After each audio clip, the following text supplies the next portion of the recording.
మా విన్నపం ఏంటంటే మాది గోకుల్తండ గ్రామ పంచాయతీ గోకుల్తండ 1, 2 ఉంది. మా 2 వచ్చేసి మా ప్రధాన డిమాండ్ ఏంటంటే మాకు గ్రామ పంచాయతీ కావాలి. ఆల్రెడీ మాకు గ్రామ పంచాయతీ గోకుల్తండ 1కి 2 తండ కలిపి గ్రామ పంచాయతీ ఇచ్చిర్రు. ఏ విషయాన్ని కానీ ఎలక్షన్ విషయాన్ని కానీ మా తండకు పట్టించుకుంటలేరు, మా తండకు కేర్ చేస్తలేరు. ఎందుకంటే దానికి కారణం వాళ్ళ దగ్గర ఓట్లు ఎక్కువ ఉన్నాయని వాళ్ళు మాట్లాడుకుంటున్నారు. మమ్మల్ని మొత్తం బైకాట్ చేసేస్తున్నారు.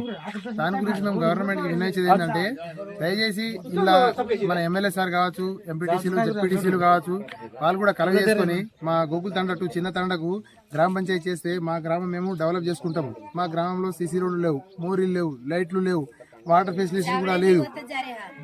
బాగా ఇబ్బంది పడుతున్నాం మేము. ఆ తండం నుంచి మాకు ఇబ్బంది ఉన్నది. ప్లస్ మాకు కూడా కేర్ చేస్తలేరు వాళ్ళు.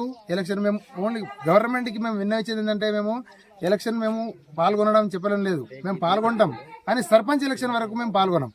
ఎంపీటీసీ కావచ్చు, జెడ్పీటీసీ కావచ్చు, ఎమ్మెల్యే కావచ్చు, ఎంపీ కావచ్చు, ప్రతి ఎలక్షన్లో మేము పాల్గొంటాం. గవర్నమెంట్కి చెప్పేది మేము అదే పాల్గొంటాం. కానీ సర్పంచ్ విషయం వచ్చే వరకు మేము పాల్గొనం. మేము పూర్తిగా బాయ్కాట్ చేస్తున్నాం. ఎందుకంటే మా ప్రధాన డిమాండ్ మాకు జీపీ కావాలి. వాళ్ళు మాకు కేర్ చేస్తలేరు. ఇప్పుడు ప్రజెంట్ జరుగుతున్న సర్పంచ్ ఎలక్షన్ కూడా వాళ్ళు యునానిమస్ చేసుకున్నారు, మాట్లాడుకున్నారు. వాళ్ళు ఎట్లయినా మా దగ్గర ఓట్లు ఎక్కువ ఉన్నాయనే ప్రధాన డిమాండ్ తోటి మాకు వాళ్ళు ఇక పొమ్మనకుండా పొగబెట్టేసినట్టు మాకు నెట్టేస్తున్నారు. దాంతో మా గ్రామంలో ఎలాంటి డెవలప్మెంట్ లేదు, ఏది జరుగుతలేదు. మేము అక్కడ పోయినా మీతోటి ఏమైతుంది అదైతుంది అనుకుంటా ఇక వర్గ భేదాలతో మాట్లాడుతున్నారు, రెచ్చగొడుతున్నారు. అది కరెక్ట్ కాదని మేమే సర్పంచ్ ఎలక్షన్ మేము బాయ్కాట్ చేస్తున్నాం. సర్పంచ్ ఎలక్షన్ మేము పాల్గొన్నాం. అందరికి మన ఎమ్మెల్యే సార్ కూడా ఆల్రెడీ మేము కంప్లైంట్ ఇచ్చినాం. ఎమ్మెల్యే సార్ కూడా తెలుసు, ఎంపీపీకి తెలుసు, జెడ్పీటీసీ సార్ కూడా తెలుసు. మా ప్రధాన డిమాండ్ అప్పటి నుంచి ఇప్పటి వరకు ఉన్నది మాకు జీపీ కావాలి.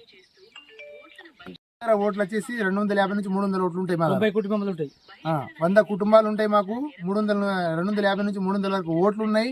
ఇంకా ఓటు నమోదు కావాల్సినవి కూడా ఉన్నాయి. ఓట్లు కూడా పెరుగుతాయి. 6 నెలలు కావచ్చు, సంవత్సరం కావచ్చు, 2 సంవత్సరాలు కావచ్చు. ఎమ్మెల్యే సార్ కూడా కలెక్ట్ చేసుకుని మాకు జీపీ మాత్రం కావాలి. అప్పటిదాకా మా డిమాండ్ కూడా అదే. ఎలక్షన్ లో మేము సర్పంచ్ ఎలక్షన్ కి మేము ఆ తండలో జీపీ ఉన్నది, ఆ తండల డెవలప్మెంట్ మీరు చూడండి ఎట్లా జరుగుతుంది. దాని గురించి మేము ప్రధాన కారణంగా మేము సర్పంచ్ ఎలక్షన్ ని బాయ్కాట్ చేస్తున్నాం. మేము పాల్గొన్నాం. మిగతా అన్ని ఎలక్షన్ కావచ్చు, గవర్నమెంట్ కి మా ఇల్లు ట్యాక్స్ కావచ్చు, మా నల్ల ట్యాక్స్ కావచ్చు, అన్ని పే చేస్తాం. అన్ని విధాలుగా ఉంటాం. ఒక్క మా కారణం ఒకటి, సర్పంచ్ ఎలక్షన్ కి మేము బాయ్కాట్ చేస్తున్నాం. మాకు జీపీ కావాలి. ప్రధాన డిమాండ్ అదే మాది.